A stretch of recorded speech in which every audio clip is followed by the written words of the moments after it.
Hallo julle, ek wil net vandag gou vir julle met julle ietsie deel. Jeremia 29 vers 11. God sê hy het die planne, hy het goeie planne vir jou lewe. Ek ken die planne wat ek vir jou het, sê God.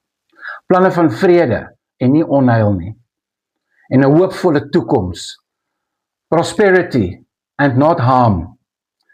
Because God het 'n plan vir jou lewe.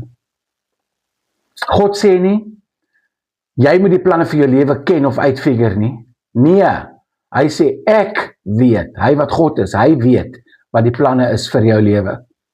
God sê nie moet dit uitfigure nie, hy weet dit reeds. Hy het jou lewe beplan op die tekenbord. Lang jare voordat die aarde nog geskape het God reeds jou lewe beplan. Het hy geweet wie jy gaan wees eendag, het hy jou naam reeds bepaal, het hy jou reeds genoem. Die dag toe jy gebore word, toe was jou naam reeds besluit wie jy gaan wees. God is nie besig om jou lewe uit te figure nie.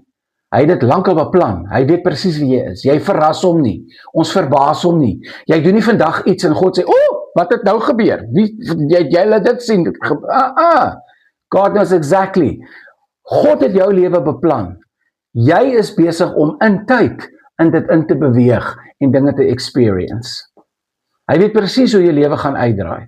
God het die Rooi See gesplit. Hy het op water geloop. Hy het die aarde gemaak. Jou probleme is nie vir hom 'n uitdaging nie. Jou probleme is nie vir hom 'n verrassing nie. Jou probleme is nie 'n stok in die speek vir God nie. Jou probleme wat jy dink is probleme, is klein challenges wat jou toets, wat jou sterker en 'n beter mens maak. Want sonder trials and tribulations, sonder dat ons getoets word, sonder dat ons nou en dan iets moet uitfigure, kan jy nie groei nie.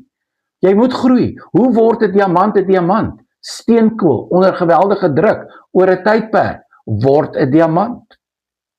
Jy wil 'n diamant wees in God se kroon eendag. Dan sê ek nou vir jou, toetse, trials, tribulations, hartseer, moeilike tye. That's good for you. Want dit is so beplan. Wees bly daaroor. God sê nie, jy moet weet hoe dit gaan uitdraai nie. Jy moet op hom vertrou. Soos wat jy 'n vlieënier vertrou, wat jou vliegtuig vlieg wanneer jy vandag daar opklim. Jy klim in daai tuna blik in wat nou deur die lug gaan teen weet jy hoeveel 100